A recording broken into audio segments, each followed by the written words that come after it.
달린 때려줘. 이야.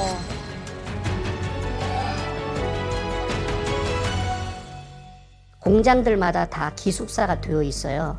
그래서 일체 바깥으로 나오지는 못하는 시스템이고요. 감시가 2중, 3중으로 매우 심각하게 되어 있기 때문에 노동자들의 삶이라는 것은 감옥만 아니다 뿐이지 거의 감옥 생활이나 다름없는, 그곳에서 거의 16에서 18시간을 근무하고 거의 노동 착취인 거죠. 참 너희들로 일을 하는 거죠.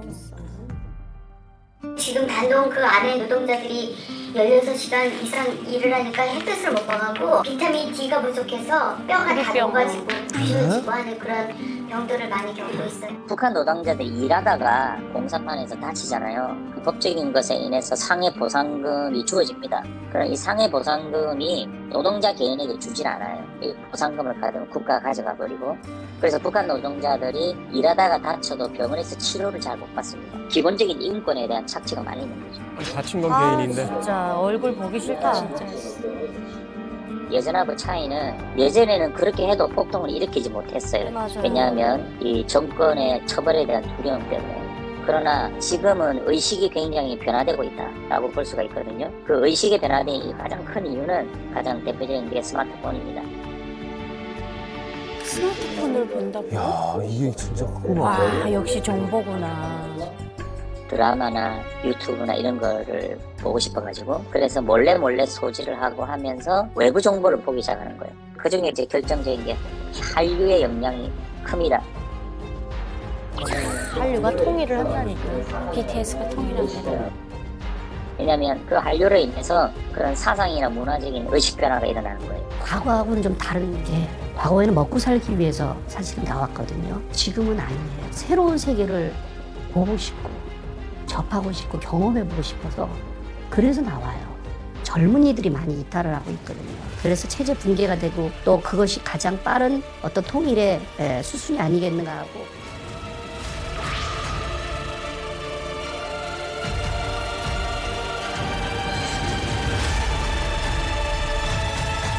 네.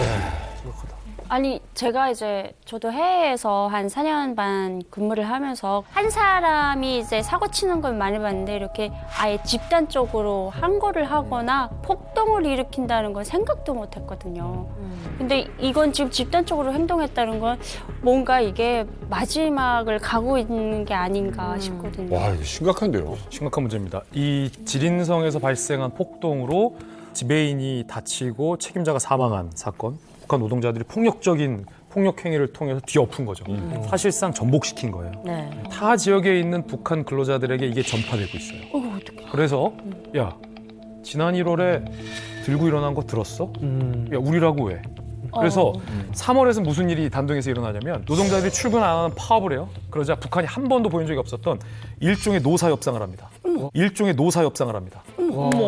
그래서 야. 단둥성에 있는 북한 근로자들이 왜 임금을 안 주냐? 코로나가 지나면 밀린 임금 주기로 하지 않았느냐라는 걸 요구하게 되고, 북한 정권이 십시일반 걷어서 근로자들에게 일정 정도 비용을 지급해요. 이야. 이른바 하네요. 한판 최초 노사 협상이 지난 3월 단둥 집단 파업 사태에 나타났다는 거예요. 단체 협약이 됐다는 거죠. 그렇죠. 그러네. 그런데 공통점은 콩고, 지린성, 단둥 나가 있는 북한 근로자들의 나이가 MZ세대. 그러네.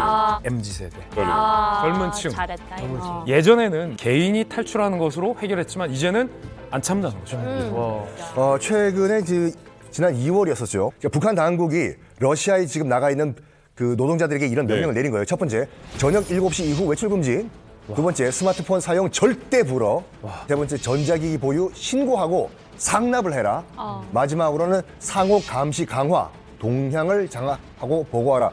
거기서 지금 MZ세대 노동자들이 스마트폰 기기 가지고 내가 지금까지 속았구나라는 걸 깨닫는 거를 막기 위해 가지고 이런 최고의 발악을 하는 것이 아닌가. 참 이게 흥미로운 지점이 있는 게 뭐냐면, 앞서 이야기하신 것처럼 이게 이제 연대 형태를 띠게 되니까 네. 각 지역마다 네. 사실은 굉장히 큰 어떤 변화의 시작점이 아닌가 하는 생각이 들거든요. 과거에 이런 일들 혹시 상상해 보신 적 있으세요? 아, 저는 이 얘기를 들으면서 너무 바람직한 게 예전에 북한에서 이 배급을 못 줄 때 노동자들이 항거를 한 적이 있어요. 그때 탱크를 풀어가지고 그냥 깔아 죽였거든요. 그리고 그 탱크 부대까지 다 죽여버렸어요. 그게 이제 소문이 날까봐.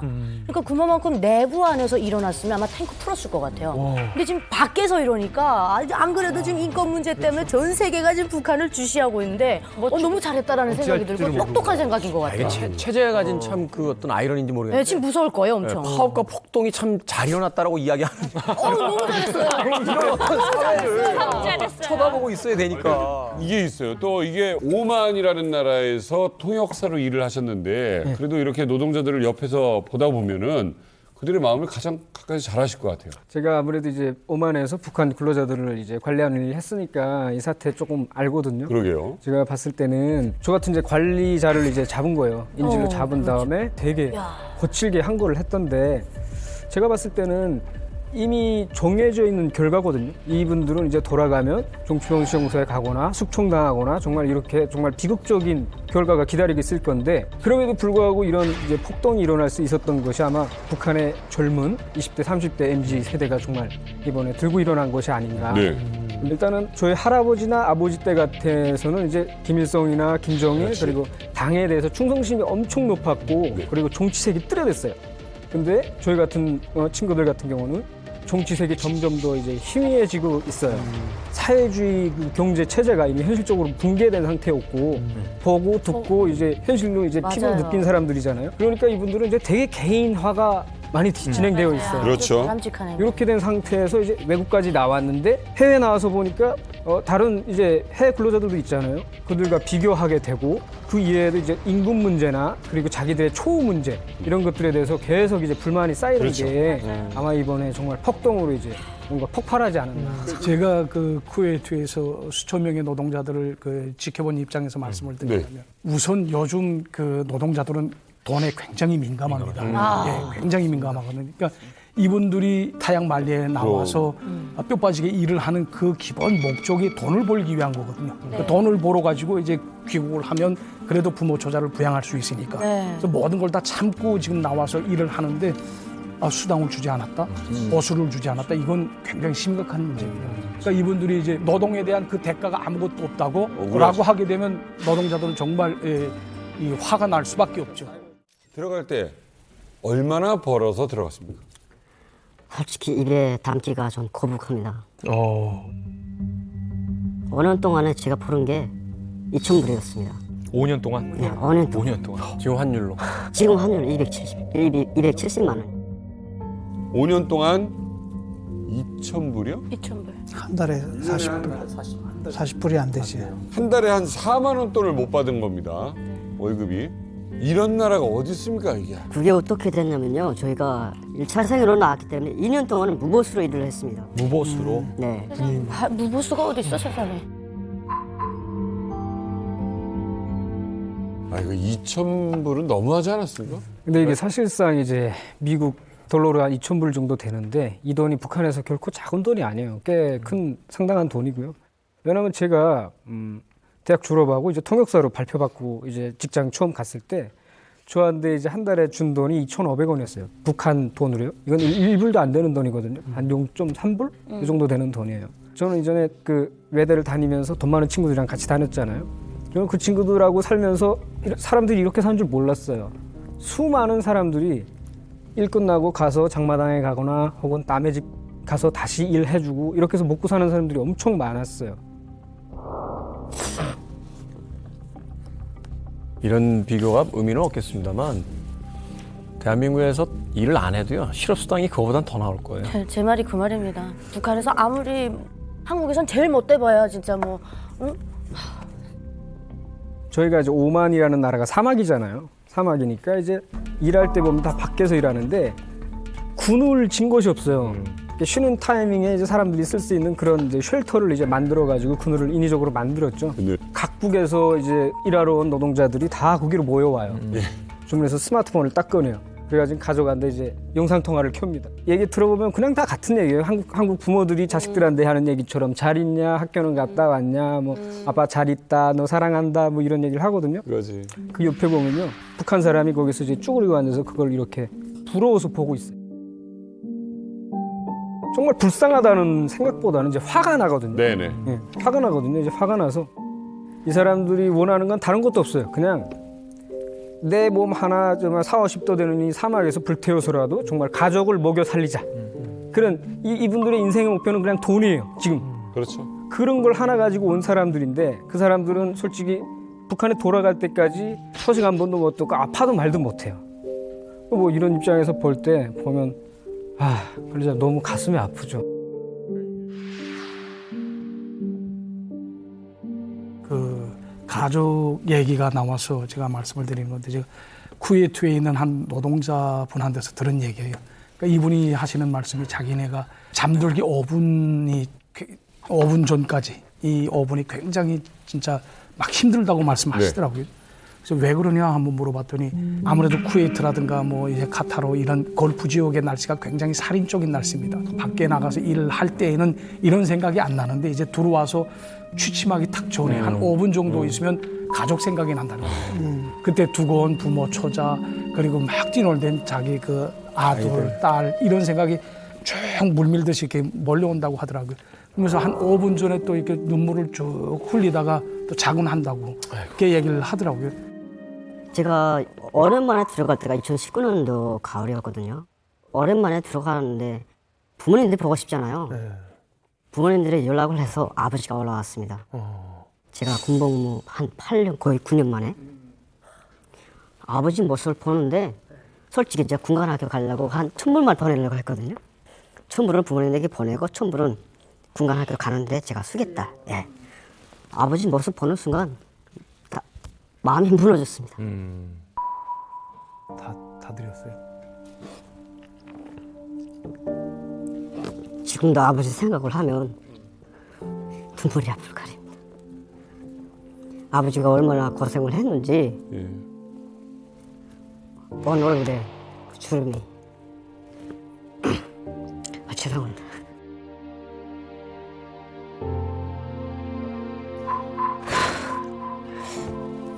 제가 그렇게 아버지에게 돈을 보내겠다는 그런 생각이 나도 모르게 그동안 저를 키워주신 그 고마움이 들었다기보다도 아버지에 대한 미안함이 드는 거예요.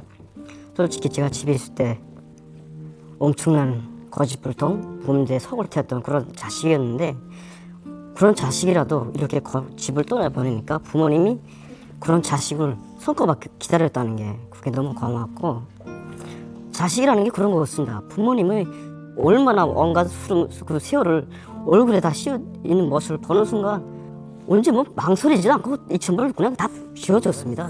네, 솔직히 아버지가 저에게 종혁아, 난 너에게 말을 할 수가 없다. 네가 이렇게 17살 초월부지 어린 소년으로 군대를 나가서 이렇게 9년 만에 보니까 이제는 아버지 그릇이 다인 것 같다. 와. 이제는 내 앞길 내가 정해서 해라. 다시 러시아를 나가든 집에 오질 않든 아버지는 내가 어떤 선택을 하든 응원할 거야. 저는 그래도 부모님들을 위해서 이렇게 모든 최선을 다해왔다고 저는 생각했는데 부모님의 입장을 바꿔놓고 생각해 보니까 이게 부모 된 입장이었구나. 아무리 자식으로서 효도를 한다고 해도 부모님들의 발리축에도 못 따라가겠구나. 그런 생각을 갖고 그러면 아버지 저 다시 러시아 나가겠습니다. 그래, 그럼 다시 가서 내가 하고 싶은 대로 해. 그래서 아무런 근심과 걱정 없이 해를 나왔던 것 같습니다. 그런 생각을 가지고 있었던 건가요? 북한보단 그래도 고생을 하더라도 다음은 2,000불이라도 벌 수 있는 러시아로 가자 이렇게 생각하셨던 건가요? 저는 그 2,000불이 중요하지 않았습니다. 첫째로 제가 들어갔을 때요. 북한 군인이나 정권이 저희들을 해외생들을 인간 이하에 취급을 했거든요. 아니 외화벌이를 그렇게 해왔는데? 네, 저희들은 어느 년 동안 그 아무리 인터넷을 보면서도 조국에 대한 그리움을 가지고 했습니다. 근데 들어가자마자 너는 러시아에서 들어왔기 때문에 이제부터 우리나라에서 살 수가 없어 뭐 이런 말을 하는 거예요. 노골적으로. 우리 당신들이 시켜서 이 5년 동안 나가서 고생했는데 왜 그런 대접을 하냐 하니까 너희들은 해외 물을 자본주의 물을 먹고 들어왔기 때문에 살아도 이제는 격리돼서 살아야 된다. 절대로 군관 학교도 못 가고 입당도 못 하고 고향에 내려가도 가장 구석진 곳에 가서 살아야 된다. 그 북한 사회가 절단시키려고 하는 거죠. 아니 그동안 월급 90% 넘게 갖다 바쳤는데 그게 중요합니까? 그들은 돈만 받으면 끝이잖아요. 덕으로 썼으니까. 한마디로 저희들을 네. 덕으로 이용했을 뿐입니다. 착취고. 그들은 거기서 조그만 양심의 가치 없습니다. 그 말을 들었을 때 어때요? 죽여버리고 싶었습니다. 그래서 제가 다시 나올 수 있는 기회가 생겼을 땐 제발 감사하다. 이게 내 인생에 바꿀 수 있는 전환점이 될 수 있겠다. 내 충성심은 변치 않았는데 이런 대우를 받으니 제가 5년 동안이 아니라 거의 30년 동안의 충성심이 낙엽에 짓밟 핍니까? 네. 솔직히 이 나라 살아갈 미래가 안 보이는 겁니다. 그렇게 돼서 우리 유나 누나의 유튜브를 그런 올바른 관점을 가지고 봤고 시각이 이제 이해가 됩니다. 그래서 머리가 열렸거든요. 보니까요. 그렇지. 마음이 동감되고 이 사람들이 아픔이 보이는 거예요. 제가 겪어봤으니까 북한에서. 그래서 다시 나가야 될 기회를 잡았습니다. 어떻게 잡았냐면 어떻게 잡아 이거를? 제가 1차생이라고 하지 않았어요. 1차생들이 다 들어왔으니까 그 300명이 10%도 안 되는 사람만 남겨두고 다 제대됐습니다. 숙련공이 없다는 거죠. 그러니까 이걸 알고 이 판을 리드할 수 있는 사람. 조장들. 그 사람들이 또 저희처럼 성장을 하려면 시간이 걸리고 시간이 걸리는 게 문제. 그 사람들이 물어봤습니다. 야, 중혁이 너 나갈래? 너 대학 가겠다고 하지 않았어? 아니요, 전 나가겠습니다. 이미 마음이 굳혔는데요. 너무나도 고맙고 감사했거든요. 근데 이게 2020년이면 코로나가 막 시작돼서 한창 유행했을 때잖아요. 맞아요. 응. 코로나19는 20년부터인데? 네. 제가 19년도 11월 달에 다시 나왔거든요. 한 달, 11월 달, 10월 달에 들어갔다가 11월 운이 엄청 좋네. 근데 이 증언이 사실은 매우 중요한 증언을 정혁 씨가 한 거예요. 왜냐하면 공식적인 자료 통계로만 보면 그 2019년은 코로나도 코로나지만 유엔 경제 제재에 따라서 2019년 연말까지 각 세계가 북한의 노동자들을 본국으로 송환시켜야만 했던 시점이에요. 맞네요. 근데 오히려 나갔네. 2019년이라는 거예요. 맞네요. 4만 명이 넘는 북한 근로자가 러시아에 있었지만 2,500명까지 네. 줄였어요라고 대외적으로는 러시아가 밝혔어요. 그런데 대내적으로는 학생 신분으로 나와 있는 유학생들로 북한이 가장을 한 거죠. 여기서 우리가 알 수 있는 건 사실 그때부터 러시아와 북한은 서로 짜고 대외적으로는 얼마 줄이긴 줄였지만 계속해서 북한의 열악한 근로자들을 러시아에 보내고 러시아는 이 사람들을 학생 그래. 비자 등으로 속여서 계속 일을 러시아도 부려먹었던 거죠. 같은 편이야. 만들면서 힘들진 않으셨어요? 그래도 요리하러 갔다가 또 의류 공장에서 일하셨으니까. 진짜 많이 힘들었어요. 저희 보통 아침 6시에 기상을 하거든요. 숙소에 6시가 되면 종이 막 울려요. 막 굉장히 막 그 귀를 울리는 그런 종이 울려요. 그럼 깨나서 밥 대충 먹고 그다음에 준비해서 6시 40분 정도에 숙소 앞에 나가면 버스가 와서 대기하고 있거든요. 그럼 저희 태우고 공장으로 가요. 가서 한 7시부터 일을 시작해갖고 저녁 6시 반에 끝나거든요. 근데 계속 앉아 있어야 되고 만약에 다른 사람들은 거기 현지인들 같은 경우는 시간당 돈을 받잖아요. 그 사람들은 여기 한국처럼 시급이 나오는데 저희는 그 일한 만큼에 따라서 돈이 나오거든요. 그러니까 내가 이만큼 박은 거에 따라서 돈이 나오니까 사람들이 쉬는 시간에도 안 쉬고 엄청 많이 일을 하려고 하다 보니까 막 전기 재봉이니까 하루 종일 이렇게 이거 누르면 전기가 이쪽으로 이렇게 그러니까 다 붓고 그다음에 홀이 엄청 아프고 막 변비 오고 하루 종일 앉아 있고 하니까. 아 이게 전기가 많이 도니까 그럴 수도 있네요. 진짜 많이 붓더라고요. 드르륵 하는 게. 전자파 같은 게 이렇게 오는 것처럼. 아니 정말 그렇게 힘들게 일을 했는데 노동의 대가 그 월급은 제대로 받았어요? 한 달에 제일 많이 받았던 게 제가 직접 받았던 중에 제일 많이 받았던 게 150유로였어요. 한 달에. 얼마예요, 여기요? 150유로면 한국 돈이면? 한국 돈으로 한 20만 원 정도. 아이고야 세상에 어떻게 여기 올라오면 여권 쓰기 1,000달러인데? 네. 그러니까 그 150유로를 받았는데 그냥 그 중에서 일을 제일 많이 해서 기능工같은 경우는 그런 언니들은 막 일 많이 하면 기껏 많이 받으면 220, 30? 그 정도 되거든요. 그러면 저는 좋으니까 1,000달러인데 다른 언니들은 돈을 더 많이 쓰는 사람들도 엄청 많거든요. 그러니까 그 돈을 쓴 걸 또 뽑아야 되잖아요. 번전을 뽑아야 되니까 그 생활비에서 엄청 아끼고 먹는 거 아끼고 쓰는 거 아끼고 막 그렇게 아끼는 거죠. 아니 북한도 아니고 유럽에서 20만 원 갖고 어떻게 중간에 써요? 뛴 거지 누군가가. 그죠? 중국 회사에서 또 뛰겠지. 중간에 뛴 거지. 아 북한에다 또 보내잖아요. 북한 저희는 그걸 당국에다 다 알고 있거든요. 원래 북한 사람들은 나가면 다 뗀다는 걸 알고 있어요. 근데도 북한에서 버는 돈보다는 엄청 많으니까 나가긴 나가는 거거든요. 그 숙소에 도착을 해서 밥 먹고 그다음에 그냥 갑갑한 거예요. 그래서 혼자서 밖에도 아니고 숙소 딱 바로 밑에서 한 10분 됐나? 서 있었어요. 혼자서 그냥 산책 좀 하고 싶어서 혼자 있고 싶어서. 근데 한 10분 정도 되니까 그 막 사람들이 달려 나오는데 8명, 9명이 나와서 저를 막 체포해 가듯이 들고 올라가는 거예요. 그러더니 방에다 막 어느 한 방에 가갖고는 막 뭘 했냐, 서서 뭐 했냐, 뭐 하려고 했냐, 막 계속 따지고. 바람 쐴 건데. 그쵸. 그러니까 나는 그냥 바람 쐬려고 했다. 근데 단지 그 사람들은 딱 그냥 나쁜 짓, 나 이러이러한 짓을 하려고 했어. 이런 말을 들으려는 것처럼 막 계속 따지고 그래서 결국에는 막 잘못했다고 빌고 안 그러겠다고 다시 안 그러겠다고 그렇게 하고 벗어났거든요.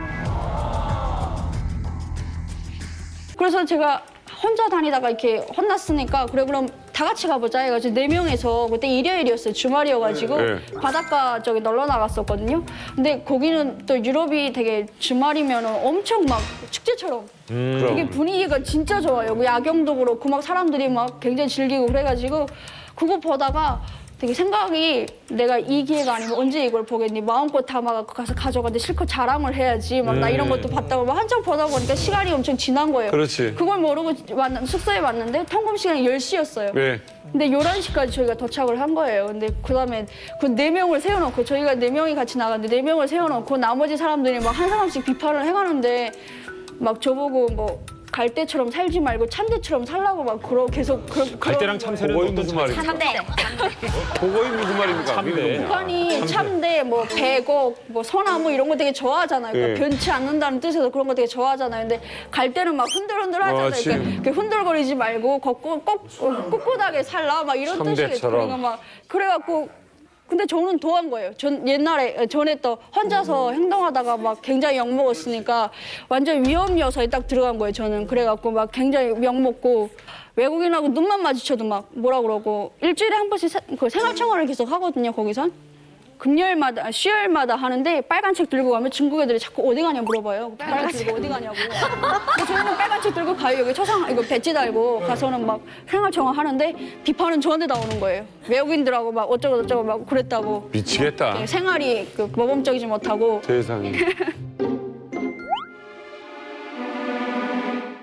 그러다가 한 번은 그 베트남 사람들이 한류를 되게 좋아하시더라고요. 네, 좋아해요. 그래서 한참 보다가 막 그다음에 좀 빌렸어요. 나 몰래 나 좀 보면 안 되냐. 그래갖고 빌려가지고 핸드폰을 보기 전에 처음에는 그냥 한국 연예인들 좀 보느라고 제가 검색해서 보다가 어쩌다가 김자 누르고 제이자를 누구를 꽃보다 남자에서 나온 김준 씨 있잖아요. 예, 김준. 네. 그분 보려고 제이자 들었는데 김정은이 뜬 거예요. 밑에 김정은이 딱 떴더라고요. 완성. 이 김정은이 내가 아는 김정은이니까 우리 그 지도자일까 하고 눌렀거든요. 근데 그다음에 보니까 거기 막 그 동영상들이 막 김정은 색칠하고 막 이렇게 분장하고 막 흉보고 세계적인 사람 모든 외국 사람들이 다 그러고 너무 충격적이었어요, 진짜로. 예. 그리고 그다음에 생각이 내가 왜 이렇게 사는지 알겠구나. 내가 왜 이렇게 자꾸만 하지 말라는 걸 들으면서 이렇게 막 비판을 받고 왜 이렇게 사람이 힘들게 사는지 내가 이제 알겠구나. 이 사람이 나의 이런 위대한 지도자라고 배웠던 사람이 세계적으로 이 정도밖에 안 되는 사람이었구나. 그다음에 그래서 이 사람이 이렇게 힘들게 우리를 자꾸만 가둬놓으려고 하는구나. 네. 그다음에 모든 게 다 풀리더라고요, 의문이. 예. 그래갖고 안 되겠다. 나는 이제 앞으로 내가 북한에 가도 제가 지금 20대인데 50년 남아 살아야 되는데 내가 계속 이렇게 알고는 살기가 힘들겠다 생각이 들었거든요. 몰랐으면 그렇게 살았을지 몰라도. 그렇죠. 그래서 한국으로 가야겠다고 결심을 했죠. 마음을 먹었다. 이게 이제는 편히 웃고 말씀하시면 사실 감시가 너무 심했던 거잖아요. 네. 근데 도대체 저는 이제 무슨 방법으로 이제 탈출을 하신 건가? 이게 좀 궁금합니다. 그쪽 동맹에서 저희 공장에 검열이 들어온 거예요. 그러니까 여기서 북한 사람들 일한다는데 너네 불법 체류, 검열. 인권적으로 이렇게 한다는데 그러니까 이제 검열이 들어온다 하니까 법원이 저희한테 요건을 다 나눠준 거예요. 개별적으로. 어머 어떡해. 너희 갖고 있다가 만약에 누가 와서 물어보면 여권을 이렇게 보여줘라. 나 이렇게 산다 보여줘라. 이렇게 준 거예요. 그다음에 그걸 갖고 있었는데 그때 법원이 출장을 갔어요. 또 일이 잘 되네. 출장을 간 거예요. 한 3일 정도. 근데 그게 또 제 생일이랑 딱 겹쳤더라고요.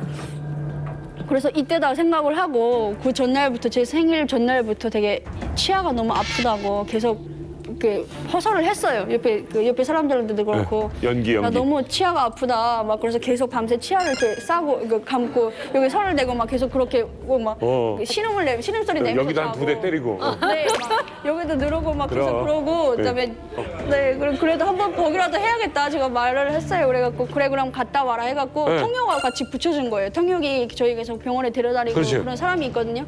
그래서 병원에 가서 화장실 좀 간다 해가지고 그 화장실에 간다고 하고 그다음에 바로 병원 밖으로 나와서 제가 그때 돈을 갖고 있었어요. 그 벌었던 돈을 그거 갖고 그냥 택시를 탔어요. 택시를 타고 바로 그냥 대사관으로 가서 들어가서 그냥 한국 대사 요건을 보여주고 대사관은 가까이 있었어요? 네.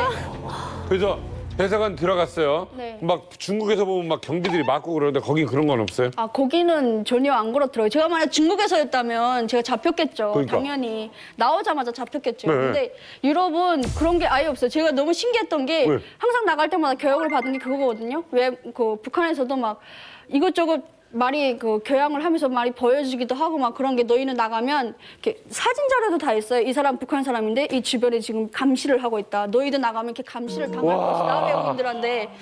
근데 신기한 게 제가 이렇게 다려도 그거 누구도 저한테 관심을 안 줘요. 외국 사람들은. 오히려 북한 사람들이 저를 막 살피면 살폈지 그냥 외국 사람들은 아시아 사람 하나 지나가는 겁니다. 이렇게 생각을 하거든요.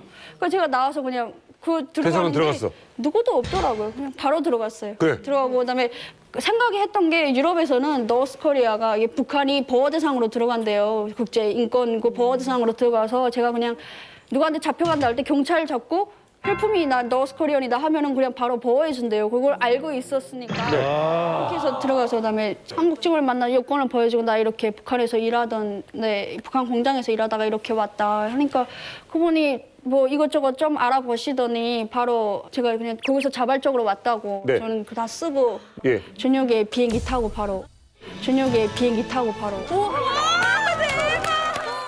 3, 40도, 이제 많으면 50도까지 올라가는 굉장히 더운 곳입니다. 그래서 카타르 같은 경우는 이제 삼면이 바다로 둘러싸여 있는 섬 같은 곳이에요. 그래서 이제 그곳이 굉장히 너무 날씨가 덥다 보니까 특히 노동자들은 거의 막 24시간 일을 하거든요. 근데 이제 그렇다 보니까 낮에 막 일하던 노동자들이 뭐 더위에 열사병 등에 걸려서 뭐 수백 명씩 연간 죽어나가는 이런 곳입니다. 그 정도구나.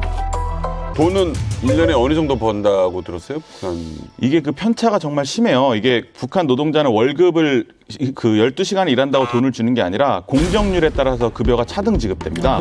그래서 이제 빨리 지으면 더 많이 주고 조금 지으면 조금 주는 구조예요. 그래서 제가 봤었던 분은 뭐 월급을 한 300달러 정도 받는 분을 받고 이제 뭐 한 900달러 정도 계약서에 써 있는 분도 보고 했었는데 물론 이건 이제 본인이 받는 금이 아니라 이제 계약서에는 그렇게 써 있는데 실제적으로 보통 1인당 수령하는 금액은 한 100에서 150달러 정도 됩니다. 한 달에. 엄청 깎아버리네. 얼마나 힘들게 많이 일하고 떼가네. 주 6일을 일하는데 식사할 때마다 이제 뭐 밥이랑 뭐 오이소박이 뭐 이 정도밖에 안 나온다고 해요. 단백질이 부족하다 보니까 이제 치킨집 그 프랜차이즈 있지 않습니까? 이제 카타르에 굉장히 크게 큰 그 가게가 있는데 그 앞에 이제 쓰레기장이 이만하게 있어요. 근데 거기에 이제 손님들이 먹다 버린 닭뼈들을 이렇게 버리는 이제 그런 쓰레기통입니다. 근데 이제 새벽 4시 뭐 5시 이쯤 되면 북한 사람이 와서 이제 그 닭뼈를 가져가서 그거를 이제 고아서 삶아 먹는다는 거예요. 이제 그렇게 영양 보충을 하는 거죠. 그렇게라도 고기를 먹어야 되니까.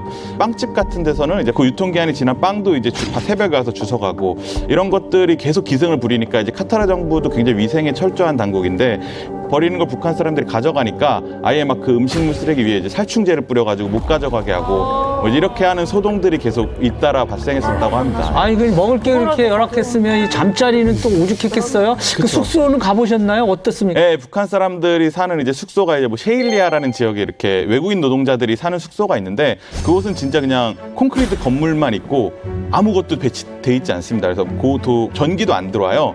그래서 이제 밖에 발전기가 건물마다 이렇게 앞에 서 있고, 원래 2층 침대 2개를 써서 4명이 써야 되는 방이면 2층 침대를 4개를 놔서 8명이 쓰고, 안에 공간이 없으니까 이제 모든 건물마다 빨래가 걸려 있습니다. 빨래를 넣을 데가 없으니까. 거기가 굉장히 분진도 많고 모래바람도 많아가지고 사실 밖에서 빨래 말리면은 이제 옷이 되게 흙탕이 되거든요. 근데 이제 그럼에도 불구하고 집 안에는 공간이 없으니까 이제 그렇게 빨래를 다 널어놓는 겁니다. 보통 보니까 도주하는 사람들은 좀 되게 많아요. 그러니까 이제 뭐 예를 들면 이분들이 밤에 집에 들어가서 새벽에 나가는데 그 사이에 뭐 그냥 사실 나가서 도망가면 뭐 도망갈 수는 있거든요.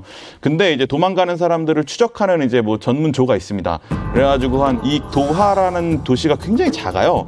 그래서 이제 한 3일에서 아무리 늦어도 7일이면 찾더라고요. 이제 어떻게 찾는지 보니까 이제 현상수배 전단지 같은 걸 만들어가지고 이 외국인 노동자 숙소들을 쫙 뿌립니다. 이제 사진이랑 이름, 나이, 뭐 이제 어떻게 왔고 뭐 이런 프로필이 쫙 적혀 있어요. 그래서 뭐 찾으면 일로 연락 달라 뭐 이렇게.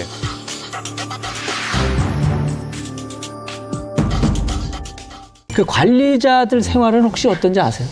저는 그게 참 되게 충격적이었어요. 이제 관리하는 사람들은 굉장히 호화롭게 살았습니다. 이제 그래요? 이게 보통 당, 그리고 보이부, 그다음에 건설사 사장 이렇게 3명이 이제 핵심 간부거든요. 이 3명이 2,600명을 관리하는 거예요. 일례로 이제 본 게 한인 식당에 갔었는데 간부 중에 한 명이 생일이었나 봐요. 그래서 한 명이 생일이어서 이제 이 둘이 생일 파티를 하러 이제 와서 돼지고기 삼겹살을 한 5인분 때리고 이제 소맥에다가 뭐 이제 푸짐하게 이제 먹고 가서 한 20만 원 정도가 나왔대요. 근데 이제 한 끼를 20만 원 먹고 간 거예요. 근데 이제 그 20만 원이면 사실 그 노동자들의 1년 월급, 한 달 월급을 넘는 거거든요.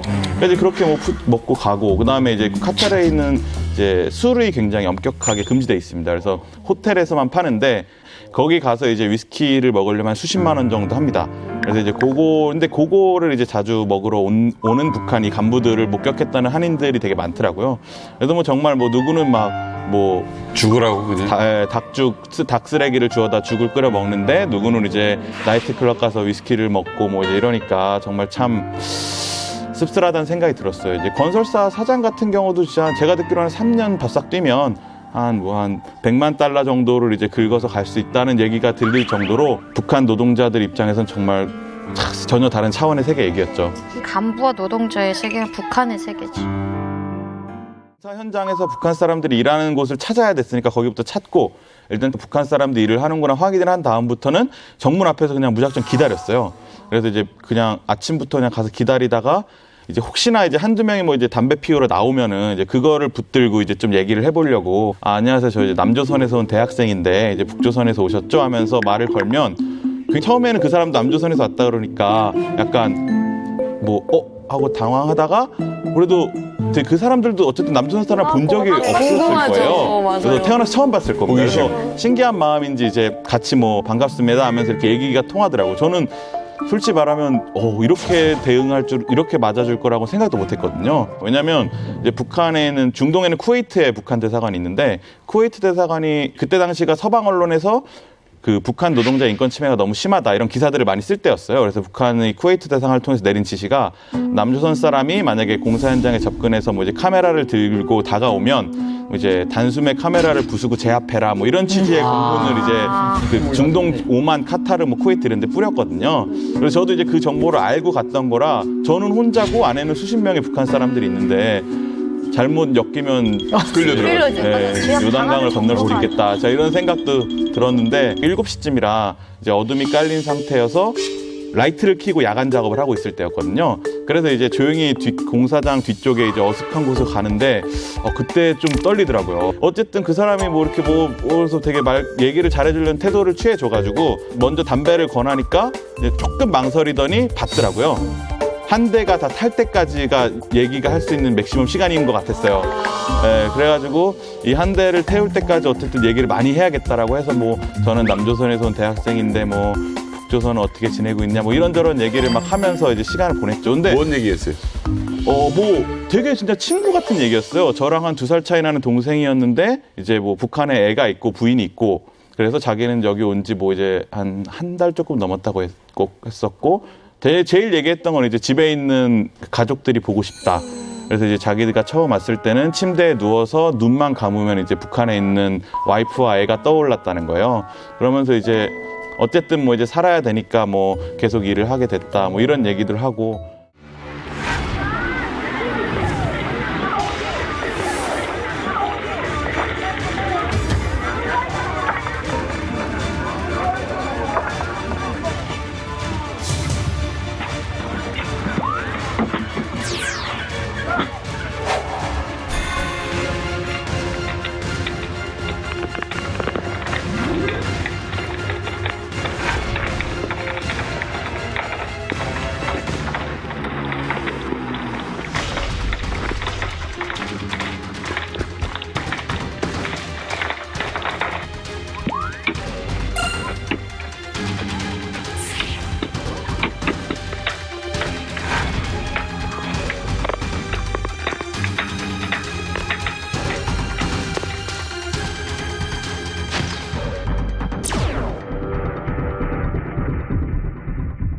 영상을 이제 이렇게 보면서 이제 봤는데 저게 이제 나오는 학생들이 아마 한 이민학교 4학년쯤 되는 것 같아요. 근데 이제 저 학생들이 이제 그 학교에서 과제를 받고 이제 그 철길에 돌을 깔라고 이제 그거 받고 과제를 받고 나왔거든요. 근데 딱 보기보다도 여기 학생들 되게 작은데요? 1학년도 안 되죠? 아니 솔직히 북한에서는 이제 먹지 못했기 때문에 키가 못 자라거든요. 네, 못 자라기 때문에 저렇게 돼 보여도 이제 저 학생들이 이제 모래라든가 돌멩이를 나를 때 보면 여기 진짜 큰 학생들보다 훨씬 더 힘을 많이 써요. 저 옷차림이나 이런 걸로 봐서는 모자를 쓰거나 하는 걸로 봐서는 뭐 고아원이나 여기는 아닌 것 같고요. 이게 일반 학교예요. 흔한 일이라고 얘기를 하는데 제가 봤을 땐 노예 노동이거든요. 맞아요. 그걸 은솔 씨도 다 해봤다는 얘기예요? 네, 저는 이제 우리 그 동네에 땅구대대가 들어와가지고 이제 거기서 땅구대대 이렇게 병실을 짓는데 학생들을 좀 써도 되냐 해가지고 제가 이때 초등학교 3학년, 4학년을 이렇게 동원을 시키거든요. 그때 이제 돌 나르고 흙 나르고 모래 나르고 물 나르고 이러다 보니까 다 나르고. 그러니까 물 나르고 이렇게 일을 해요? 네. 뭐 장비나 이런 것도 있어요?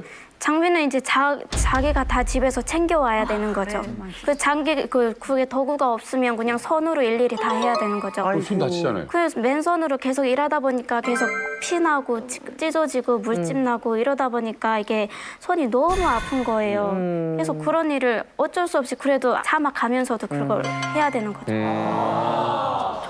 저는 구호소였잖아요. 근데 눈을 뜨면은 노동이 나가요. 그랬다가 해 지면은 들어오거든요. 근데 그 노동이 나가는 게 건물을 짓는 거예요. 건물 같은 걸 짓는데 이 건물이 어떤 건물을 지어주는지 우린 알 권리도 없는 거예요. 그냥 이걸 해라 해가지고 시키면 그거를 묻지도 따지지도 않고 그냥 무조건 해야 되는 거죠. 그렇게 하루 종일 무거운 거 들고 막 그러는데 고작 주는 거는 하루 종일 일했는데 제기밥 하나예요. 근데 그 제기밥이 되게 요만한데 그게 쌀알도 아니에요. 되게 쌀알도 아니어서 먹어도 먹은 느낌이 안 나고 영양가도 없고 근데 그걸 먹고 그 무거운 짐을 나누고 계속 일을 해야 되는 그러니까 저 같은 경우도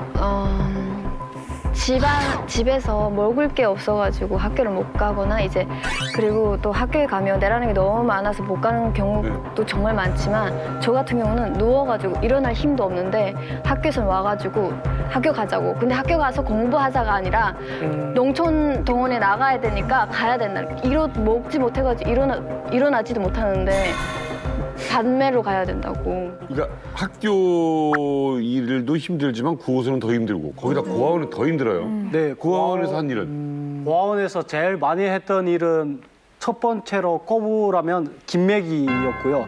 두 번째로는 나무하기 겨울에.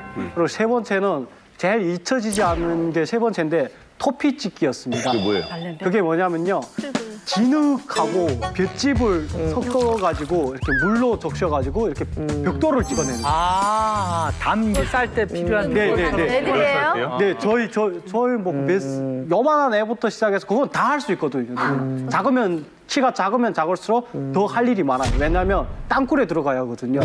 그 이유가 흙 찾아내려고? 네, 진흙이라는 게 이렇게 땅 파면 무조건 있는 게 아니고 진흙이 이런 층이 있습니다. 그 진흙 층에 들어가서 그 파는데 키가 작고 더 왜소하면 왜소할수록 더 파기 쉽습니다. 네. 그래서 꺾갱이 같은 걸 이렇게 들고 한 명이 들어가서 호미 같은 걸 들고 들어가서 그 층에서 막 긁어서 이렇게 발로 이렇게 막 밀어내면 다른 친구가 가운데서 그걸 또 이렇게 연결해서 받으라고 합니다. 아, 좁을 거 아닙니까? 네, 좁기 때문에 조금은 애들이 들어가요. 그게 무너질 수도 있잖아요. 그래서 무너져가지고 저희 친구들이 많이 죽은 친구들인데 제일 기억에 남는 거는 한 친구가 거기 땅에 물어서서 저희가 팠는데 이미 죽어 있었던 상태고 그 사람이 그 팔다리가 부러진 게 참 너무 보기 흉하더라고요. 너무 어렸을 때 안 네. 봐도 될 것들을 너무 많이 너무 봤어요. 최악의 상황을 다 보셨네요. 그게 지금까지 너무 힘들겠어요. 살아있다는 게 신기하다. 네, 그러니까. 근데 그것 역시 내가 저 글 안에 안 들어가서 감사하다. 그리고 내가 안 죽어서 감사하다. 그냥 그거였습니다. 진짜 이해를 사실은 못 하겠는데 저는 형석 씨께 궁금한 게 이게 당국이 이걸 그냥 가만히 보고만 있는가 어떤 조치를 취하거나 그런 게 전혀 없나요? 북한 당국이 아이들을 그렇게 키우는 거죠. 당국이 아이들을 그렇게 키우는 거죠. 우리가 이제 2차 세계대전 때 보면은 일본에서 카미가제라는 게 있잖아요. 그 사람들은 폭탄을 싣고 이제 태평양에 자기 목숨을 초계같이 던지는 거예요. 근데 21세기 북한판 카미가제가 뭐냐면요. 아동이에요. 아동들이 일을 할 때 어떤 구호가 있냐면요. 당 중앙위원회를 목숨으로 사수하는 총과 폭탄이 되자 이런 구호가 있어요. 미쳤어. 그러니까 자기 목숨을 버려가지고 나라를 위해서 이제 목숨을 던지는 거죠. 그리고 또 한 가지 뭐냐면요. 이게 애들이 공사판에 나가서 다치잖아요. 그러면은 응급처치가 없어요. 그럼 선생님이 뭐라고 하냐면요. 자, 길거리에 그 풀밭에 가서 5가지 종류의 다른 풀을 뜯어와라 이래요. 그럼 5가지 종류의 풀을 뜯어와서 그거를 돌로 으깨요. 그리고 피나는 곳에 그걸 이렇게 발라요. 그걸 이렇게 잡고 있는 거죠. 그러면 피가 또 멈춰요. 들으면 들을수록 정말 북한 아동 인권 실태가 정말 화가 납니다. 뭐 화가 난다고밖에 표현이 안 되는데 이번에는 탈북 미녀들이 어릴 때 직접 겪은 충격적인 증언들 한번 들어볼 텐데요. 함께 보시죠. 나는 12살 때 꽃제비 예술단에 끌려갔다. 아니 북한 뭐 예술단 얘기 많이 들어봤는데 꽃제비 예술단이라뇨? 정사람 씨. 예. 북한에 12살 때 9.27 상무 같은 게 있어서 갔는데 어떤 여자가 한 명이 와서 애들을 다 봐요. 이렇게 자세히 보더니 한 명 한 명 지정을 해요. 그래서 나보고 자기가 모성 영웅이래요. 모성 영웅이라서 자기 집에 가면 뭐 자기가 엄마가 돼줄 테니까 뭐 좋은 옷도 주고 좋은 집에서 너 같은 입양하는 거구나. 네, 입양을 해서 너 같은 애들이 뭐 되게 많으니까 군대도 보내주고 뭐 악기도 가르쳐주고 뭐를 다 해준대요. 그러니까 너무 천사 같은 그런. 그렇죠. 그러니까 나는 엄마가 없으니까 너무 그렇게 마음에 와닿고 그 여자가 너무 좋아 보이는 거예요. 그래서 바로 따라간다고 했죠. 그러니까 그 여자가 거기서 한 여러 명을 데리고 그 집에 가더라고요. 근데 집에 가니까 집이 개인 집인데 약간 사각형으로 돼 있는 거예요, 집이. 애들 많으니까 집이 그렇게 생겼나 보다 했는데 들어가자마자 원래 자물쇠라는 건 밖에서 잠그잖아요. 대문 안에서 잠그는 거예요. 뭐야? 아니 뭐 이상하다는 생각이 들어서 갔는데 장구 같은 북을 주면서 이렇게 장단 같은 걸 배워주더라고요. 그걸 계속 하래요. 보니까 좀 어린 애들은 이런 연습을 시켜서 군인들이라던가 이런 단체 같은데 위문 공연을 가요. 근데 애들이 아무것도 모르는 애들을 한 3개월 동안 모든 걸 다 해야 돼요.